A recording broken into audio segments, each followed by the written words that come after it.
ఏమైంది ఎంత కూర్చున్నావు? నేను ఒక పిల్లని ఇష్టపడ్డాను రా. పిల్లకి బాయ్ ఫ్రెండ్ ఉన్నాడు. నన్ను యాక్సెప్ట్ చేస్తే లేదో నాకు చాలా భయంగా ఉంది. ఏ పిల్ల గురించి బాధపడమేగా, ఇది పోతే ఇంకోటి వస్తుంది, దానికి బాధపడుతూ కూర్చుంటావా? అట్టని కాదురా, ఆ పిల్లని తప్ప నేను ఎవరిని ఊహించుకోలేకపోతున్నాను రా. తనంటే నాకు చాలా ఇష్టం రా, నా వల్ల కావడం లేదు. ఇప్పటికీ 100 మంది అమ్మాయిలకి ఇదే డైలాగ్ చెప్పావు, తర్వాత వచ్చే అమ్మాయి కూడా ఇదే డైలాగ్ చెప్తావు. సర్లేరా. చిచ్చి నేను అలాంటి కాదురా, నాకు అమ్మాయి తప్ప ఎవరు వద్దురా, నాకు అమ్మాయి కావాలి. తనే నా ప్రపంచం, తనే లాస్ట్ నాకు.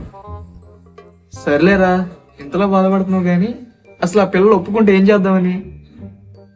అరే తను ఒప్పుకుంటే తను పెళ్లి చేసుకొని ఊళ్ళో పెట్టి చూసుకుంటాను రా. అంత ఇష్టం రా తనంటే నాకు. ఊళ్ళో పెట్టి చూసుకుంటూ సున్నితంగా చూస్తే మరి పిల్లలు ఎలా పడతారా? ఏముందిరా, పక్కన ఉంటాం కాబట్టి ఒకే మంచంలో పడుకుంటాం కాబట్టి. అది ఎవరు పుట్టిస్తాడు? అది నేనే. అమ్మ బంగారు తల్లి. చాపట్లు రే రేలా